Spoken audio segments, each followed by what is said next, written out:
오후 3시 5분 2026년 1월 3일 새벽 전 세계가 경악했습니다. 미국이 베네수엘라 대통령 마두로를 전격 체포했거든요. 눈가리개와 헤드셋을 착용한 채 압송되는 사진이 공개되면서 CNN은 영화 같은 작전이라고 표현했죠. 문제는 여기서 끝이 아닙니다. 트럼프는 체포 직후 기자회견에서 더 충격적인 발언을 쏟아냈어요. 베네수엘라를 직접 통치하겠다는 거예요. 필요하면 지상군까지 투입한다고요. 과거 어떤 미국 대통령도 하지 않았던 선언입니다. 도대체 트럼프는 왜 이런 모험을 시작한 걸까요? 그리고 이게 우리 경제와 금융시장에 어떤 파장을 일으킬까요? 지금부터 하나씩 파헤쳐 보겠습니다. 작전은 새벽 2시에 시작됐습니다. 베네수엘라 수도 카라카스 상공에 정밀 유도 폭격이 떨어지면서요. 30분 뒤 미군 특수작전 헬기가 현장에 침투했죠. 그리고 정확히 1시간 반 만에 마두로 부부가 체포됐습니다. 이 작전을 수행한 건 미군 최정예 부대 델타포스였어요. 인질 구출과 요인 제거에 특화된 이들 중에서도 딱 5, 60명, 두세 개 팀만 투입됐다고 합니다. 더 놀라운 건 미군 사상자가 단 한 명도 없었다는 겁니다. 트럼프는 이걸 공식 발표하면서 완벽한 작전이라고 자랑했죠. 사실 델타포스의 작전 성공률은 원래 높긴 합니다. 하지만 타국 수도 한복판에서 대통령을 체포하고 무사히 빠져나온 건 역사적으로도 드문 일이에요. 베네수엘라 군부가 제대로 저항조차 못했다는 뜻이거든요. 이 압도적인 성공이 트럼프에게 더 큰 자신감을 준 겁니다. 우리가 원하면 뭐든 할 수 있다는 메시지를 전 세계에 각인시킨 거죠. 오후 3대0 육체포 직후 트럼프의 발언은 더 충격적이었습니다. 베네수엘라를 직접 통치하겠다고 선언한 거예요. 통치 기간은 명확히 정하지 않았습니다. 안전하고 적절한 정권 이양이 완료될 때까지라는 애매한 표현을 썼죠. 사실상 장기 점령을 예고한 겁니다. 더 나아가 미국 대형 석유 기업들을 투입해서 베네수엘라 석유 산업을 완전히 재편하겠다고 밝혔어요. 필요하면 지상군까지 보내겠다는 말도 덧붙였습니다. 이 대목에서 전문가들도 당황했어요. 왜냐하면 미국은 그동안 이런 식으로 움직인 적이 없거든요. 보통은 친미 세력을 내세워서 뒤에서 조종하는 방식을 선호했습니다.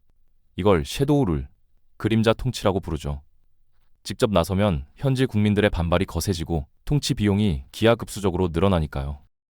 그런데 트럼프는 이 원칙을 정면으로 깨버린 겁니다. 과거 이라크 전쟁 때도 미국은 후세인만 제거하고 이라크 정부를 세웠잖아요. 직접 통치는 안 했습니다. 그런데 이번엔 다르다는 거예요. 왜 이런 결정을 내렸을까요? 트럼프는 원래 남의 나라 일에 개입하지 말자는 MAGA 세력의 수장이었습니다. 미국 우선주의를 외치며 해외 군사 개입을 비판했던 사람이죠. 그런 그가 180도 태도를 바꿨다는 건 뭔가 엄청난 이유가 있다는 겁니다. 일단 표면적으론 비용 문제예요. 베네수엘라 내부엔 마약 카르텔과 군부 세력이 득실거립니다. 이들을 진압하려면 천문학적인 돈이 들어가죠. 트럼프는 이 비용을 베네수엘라 석유로 충당하겠다고 했어요. 석유를 담보로 잡겠다는 거예요. 그런데 여기 큰 함정이 있습니다. 베네수엘라는 세계 1위 원유 매장국이 맞아요. 하지만 오랜 미국 제재 때문에 생산시설이 완전히 망가져 있거든요. 부품도 없고 기술자도 떠났고 시설은 노후화됐습니다. 전문가들은 이걸 다시 정상화하는데 최소 5년은 걸린다고 봐요. 정치적 불안정까지 고려하면 트럼프 임기 4년 안에 제대로 된 수익을 내기 어렵다는 겁니다. 그럼에도 불구하고 트럼프가 밀어붙이는 이유, 석유만으론 설명이 안 됩니다. 직접 개입의 가장 큰 걸림돌은 현지 국민들의 반발입니다. 아무리 독재 정권이라도 외국 군대가 들어오면 민족주의 감정이 폭발하거든요. 트럼프 행정부는 이걸 알고 있어요. 그래서 프레임을 바꾸려고 합니다. 미국 대 베네수엘라가 아니라 독재 대 민주주의로 만들려는 거죠. 이념 전쟁으로 포장하면 현지 국민들이 미군을 해방군으로 받아들일 거라고 기대하는 겁니다.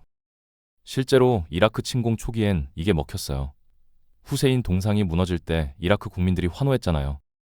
문제는 그 다음이었죠. 미군이 세운 협력 정부가 부패로 얼룩지면서 여론이 돌아섰습니다.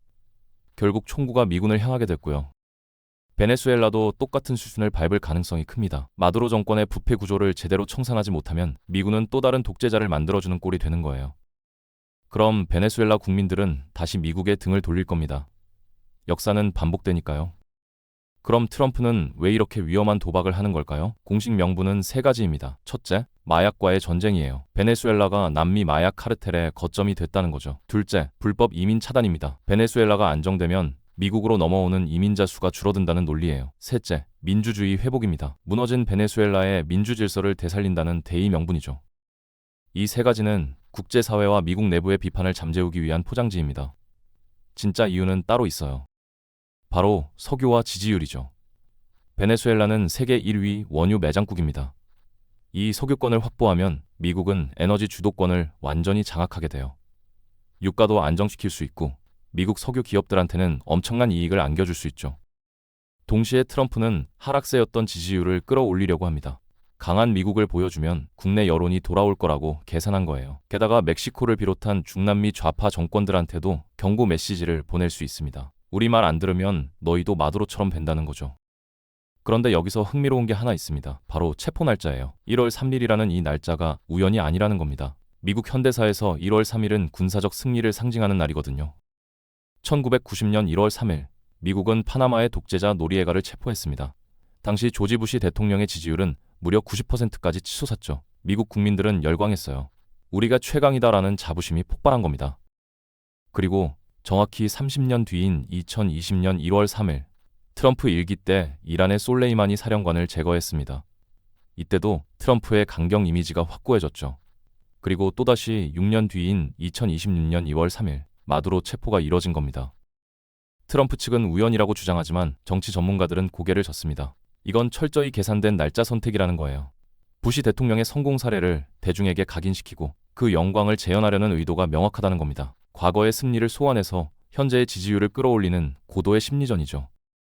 하지만 1990년과 2026년은 완전히 다른 세상입니다. 1990년엔 소련이 무너지면서 미국의 일극 체제가 확립됐어요. 미국에 대적할 나라가 없었죠. 노리에가를 체포해도 아무도 뭐라 안 했습니다. 그런데 지금은 어떤가요? 중국이 있고 러시아가 있고 브라질 같은 신흥 강국들도 있습니다. 이들은 미국과 긴장 관계에 있어요. 특히 중남미의 좌파 정권들, 이른바 핑크 타이드 국가들은 이번 사태를 계기로 뭉칠 가능성이 큽니다. 멕시코, 볼리비아, 니카라과 같은 나라들이 미국에 대항해서 결속하는 거죠.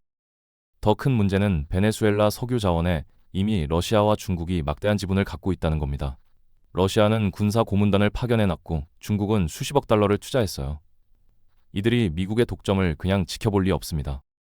게다가 미국 내부에서도 반발이 거세요. 고립주의 여론이 강해지면서 왜 또 남의 나라 전쟁에 우리 세금을 쓰냐는 비판이 쏟아지고 있습니다. 1990년처럼 국민이 하나로 뭉치는 분위기가 아니라는 거죠. 트럼프는 한 가지 심리전을 더 펼쳤습니다. 베네수엘라의 로드리게스 부통령이 미국 편이라고 발표한 거예요. 내부 분열을 유도하려는 의도였죠. 너희 이 인자도 우리 편인데 저항이 무슨 소용이냐는 메시지를 던진 겁니다. 하지만 부통령은 즉각 반박했어요. 마두로를 옹호하며 결사항전을 선언했습니다. 트럼프의 주장이 거짓이었다는 게 드러난 거죠. 사실 베네수엘라 군부를 장악하는 건 쉽지 않습니다. 러시아 군사 자문단이 상주하면서 친미 세력을 철저히 감시하고 있거든요. 과거 바이든 정부 때 쿠데타 시도가 있었어요. 그때 군부 내 친미 인사들이 대부분 숙청당했습니다. 지금 남아있는 장성들은 철저히 반미 성향이에요.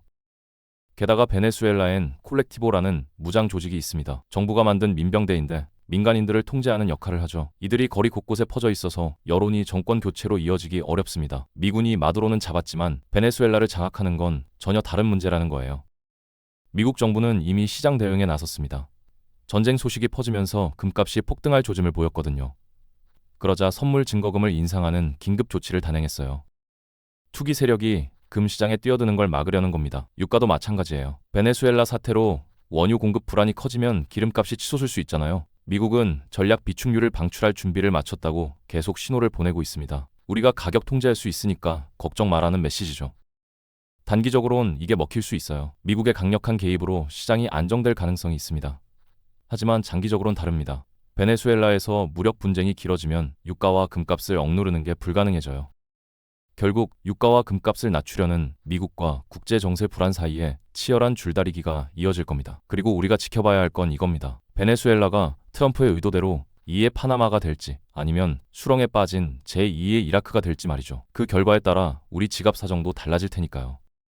오늘의 영상은 여기서 마치겠습니다. 시청해주셔서 감사합니다.